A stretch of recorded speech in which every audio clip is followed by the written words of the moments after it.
UFC 264 is tomorrow. McGregor, Poirier 3. Here to break it down is UFC analyst Daniel Cormier. Daniel, Poirier defeated McGregor definitively when they fought back in January. I mean, that was clear. We all saw that. Does the immediate rematch in such a short period of time weigh in favor of either fighter?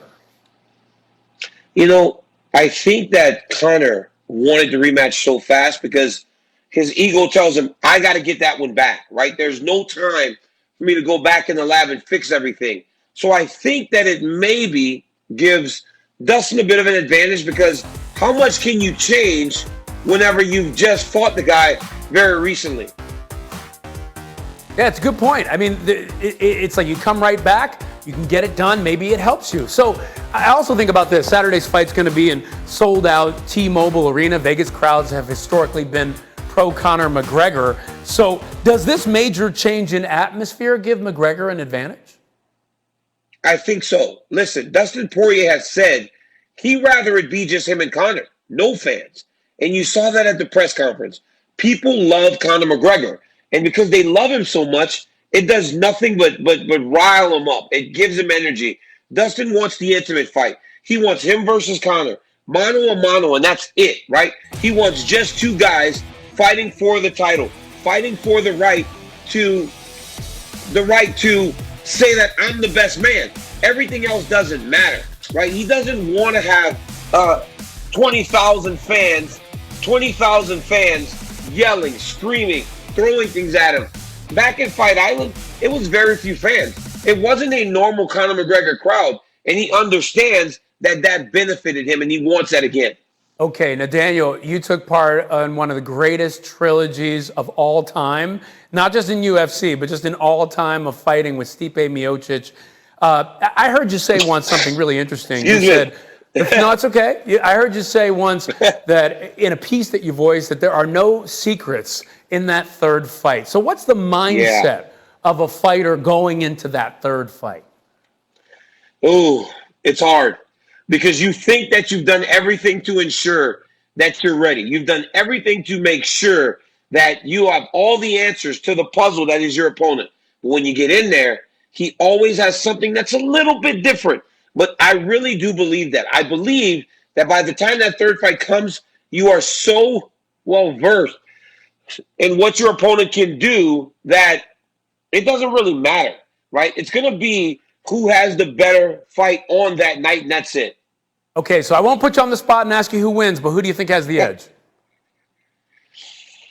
I really do believe that because the fight is happening so soon after the last one, and Dustin did so well with the leg kicks, I don't know if Conor had the time to change that. No prediction for me, or I'll get in trouble. But I just think that that's a big key to the fight.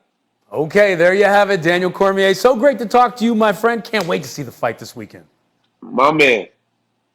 All right, and DraftKings is the official daily fantasy sports partner of UFC. And this Saturday, new players can play free for over $100,000 in prizes. When you make your deposit, download the DraftKings app and sign up with promo code OCTAGON for your shot at $100,000 in prizes only on DraftKings. Let's go to the UFC. Now, apart from his showmanship, his mouth, the inherently cocky attitude, maybe the whiskey for some, part of what made Conor McGregor a megastar was that he could match that bravado with results. He was 19-2, but he's 3-3 in his last 6 fights, causing many to describe his trilogy fight on Saturday night with Dustin Poirier as a crossroads moment for McGregor. And when you're standing on the precipice of a potential show-it bout, who better to chat with than the man who puts the show in show business himself, Stephen A. Smith. Yes, he's brash, he's confident, but most importantly, it's because he can fight. As we sit here right now, just days removed from your trilogy with Dustin Poirier, why are you here? I love the thrill of it, Stephen. I love it all. I love the fight. You know, am I the hungry lion I once was? You know, maybe not. It's certainly different, but I'm now the fat cat. You know what I mean? I'm the fat cat pulling all the strings around here, and that's an even more dangerous individual. Well, some people believe, however, that you're not as dangerous as you used to be. They don't feel that way. Okay, because You know, every time I sit in an interview, it's, oh, why are you here? You've too much money, you're too successful, you've done it all, blah, blah, blah. I'm grateful, I'm proud of where I am and what I've achieved, but there's a lot more left in me. I'm still very young, I'm very fresh in the game, and I'm a dangerous man, Stephen. I'm the most dangerous of them all. Trust me, in the mindset I'm in, I'm really, really dangerous. This man is not, it's not going to be pretty what's going to happen to this man in here. Let's rewind the clock to the press conferences leading up to the sequel between you and Dustin Poirier. People looked at you and said, you were incredibly nice. You've got the hot sauce, Dustin. I'm actually I'd love to taste the hot sauce. I got a bottle for you. I appreciate that. I've got a bottle of proper for you. I'd love to share that. You know, I feel almost pity for some people in the game, to be honest. I had a little bit of pity for Dustin, you know. It's not a pretty game for a lot of people in this business, and I just came back and, you know, wanted to be respectful and, you know, give the dues, and, you know, that this time, you know. Dustin, I'm coming for you, P-head. Silly hillbilly. You can't be nice in this business, that's for sure. No matter what, in the most ruthless business of all, I am the most ruthless, and that's what it is, and that's where I am. What happened in the octagon in January? You know, there was a lot of freebies given. There was a lot of free things given. There was weight on the scales given.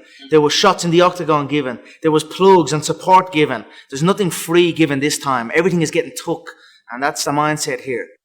I became a fan of this sport in large part for watching somebody like you knock people out. The only thing that's final in this business is a knockout.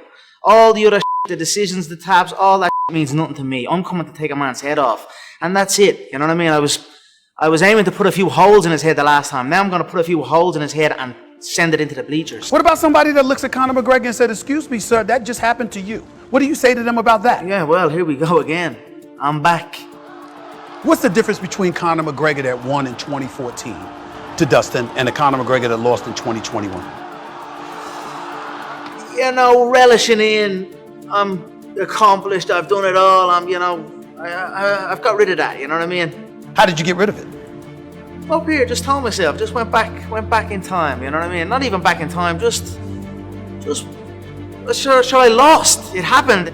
Sometimes a defeat is what you need. A defeat is the secret ingredient to success. You know what I mean? So it's at the taking it out. It's at the taking those accomplishments down my belly, and I'm hungry to get back. You know what I mean? I'm a fat cat that's hungry, and that's a dangerous, dangerous man. When you lost to Nate Diaz, you disappeared for a little while. You didn't want to do press tours or anything like that. You were focused on avenging the loss to him. Yeah. Is that the similar feeling to what you have with Dustin right now? Or is it worse? Yeah, it's more venomous. It's more venomous? Yeah, it's more venomous for sure. And why is that? Yeah, just the way things have went. I don't know. Just, you know, another thing, I've not brought my family with me this time. It's hard to go face to face and want to tear through a man and then hold your son or your daughter and give them a bottle, and feed them and this type of thing. So I've stayed away from that for this one, and I feel great. I've not switched roles almost. I've stayed in that mode that I need to be in. When this fight is over, what will we walk away saying about Conor McGregor? The greatest of all time. What a dangerous man. Shouldn't have doubted him. The usual. Win by KO or just to win Saturday night? KO, out on a stretcher. This man is gone. Stephen A is going to be covering UFC 248 for us in Vegas, but well before then, he's in Phoenix, and he's going to come back and tell us if Devin Booker or Chris Paul will be the bigger problem for Giannis and the Bucks tonight. Plus, we'll get a little